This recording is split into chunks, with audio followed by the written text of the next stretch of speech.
Kung dati si The Greek Freak, Giannis Antetokounmpo, ang nag-emerge na leading candidate for MVP sa NBA, ngayon naman ay walang duda na si James Harden ng Houston Rockets ang nakikitang top candidate para sa award. Pero hindi pa rin pwedeng magpakasigurado na si Beard ang magiging MVP dahil nandyan pa rin sina LeBron James, Steph Curry at Kevin Durant. At syempre pa ang reigning MVP na si Russell Westbrook. Para sa usapang League MVP Contenders sa NBA, kasama natin ang managing editor ng NBA.com Philippines na si Chinoy Hoops fan, Adrian Dy. Adrian, Happy New Year sa'yo. Happy New Year, and to all the viewers also, Happy New Year. First appearance of our boss sa NBA.com.ph dito sa The Score. MVP Contenders, Adrian, the topic of a lot of NBA fans right now, pero marami ring pagbabago dito sa mga diskusyon dahil nga sa mga injuries na nangyari. But let's say the injuries haven't happened. Let's say everybody's healthy. Sino ang leading MVP candidate mo so far this season? Kung walang injuries, siguro it'd be the battle of the James. You have James Harden and LeBron James. Okay. So those two have really been the key players on each conference. With Harden sa West, LeBron sa East. They've been putting up tremendous numbers, each of them. And I think for me, I lean slightly more towards LeBron James. Kasi when you look at his age, he just turned 33. Normally, inisip mo na at that age, you start to slow down, you start to take a few steps back, you give the ball up to other younger players. Pero hindi, kay LeBron James, he's putting up numbers na are pretty much better than they have in his past few seasons in Cleveland. And he's basically, at this point in time, carrying the Cavaliers since until just couple of games ago, kakabalik lang ni Isaiah Thomas.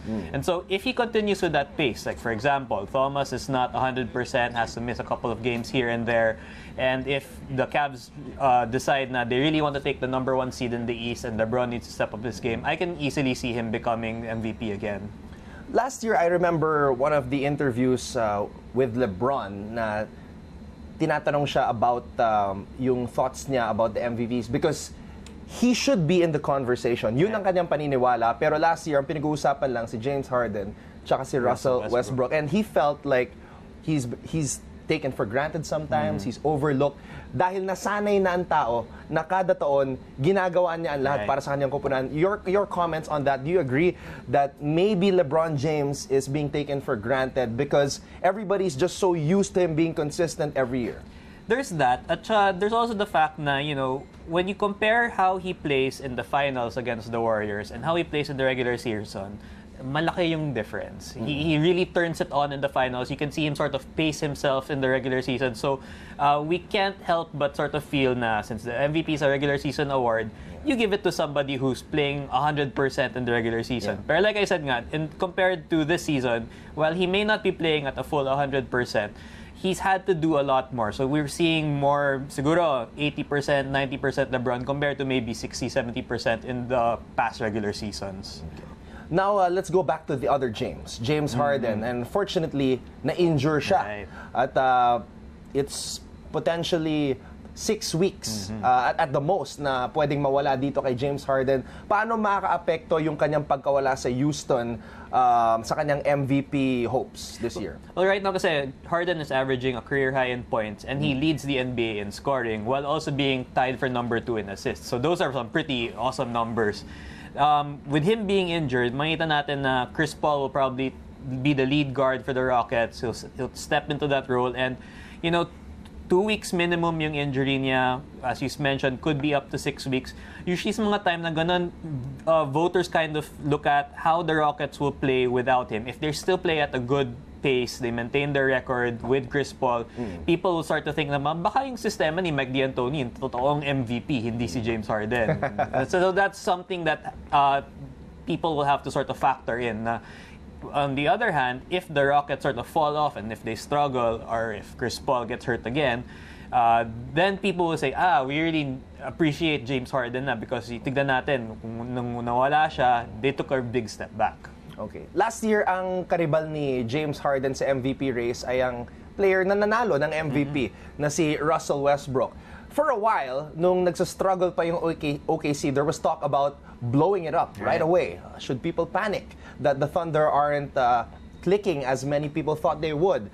But now, they've gotten the ball rolling. They've gotten some good momentum. Right. Is Russell Westbrook in the conversation again for MVP? And do you think that he has a strong chance of going back to back? Well, right now he still leads the league in triple doubles with 12, if I'm not mistaken. No? Part of the reason why Westbrook was such a big storyline last season was that he was getting all those triple doubles at a historic pace. And as we saw, he finished averaging a triple double. That's such a huge, line to sort of have to improve on to become back-to-back MVP. You'd probably have to be better than that. And when you have Paul George and you have Carmelo Anthony, siguro that's not achievable. What can help his case is if the Thunder make a improved run in the second half of the season. If, say right now, they're 5th place in the Western Conference. If they can leap into the top 3 somehow, if they can chain together a big winning run, and as we've seen in the recent games, it's mostly because Westbrook has taken over and decided na I'm going to run this team. If he can do that, and if the Thunder improve in their rankings, then siguro he jumps back into the conversation. But if they stay where they are right now, 4th, 5th seed, he's sharing the ball with Melo and Paul George, siguro not as much. When you look at MVPs, you have to look at the players that play on the number 1 team in the league, and right now it's Golden State. So, syempre, ang mga main men ng Golden State, Kevin Durant and Steph Curry, what do you think are their chances of bagging the MVP award this year? For Durant, actually, the conversation I've seen from people is that he might actually win Defensive Player of the Year. Wow. Because he's actually leading the league right now in blocks, and the Warriors are the number 1 shot blocking team. The MVP buzz for Durant increased nung na-injure si Steph Curry and the Warriors were still rolling. They played a different style. They played a more defensive-first system, and Durant was the centerpiece of that on both ends. Not only was he protecting the rim, he was the guy scoring all the points.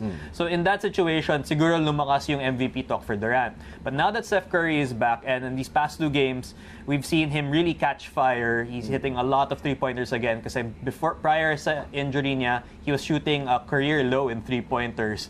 So if he pushes that up again, maybe he comes back in the conversation. Pero yun talaga yung mahirap sa Golden State. When you have those 2 guys on the same team, you have the best record, it's really hard talaga to isolate na parang it's because of Durant lang or it's because of Curry lang. So that's always going to be a problem for those 2 people's regular season MVP chances.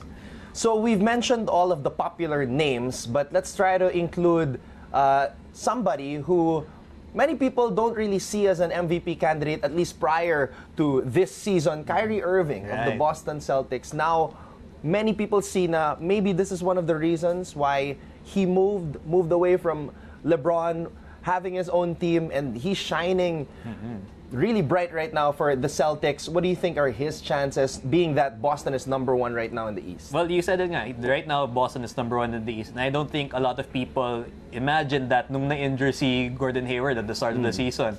They reeled off that 16-game win streak.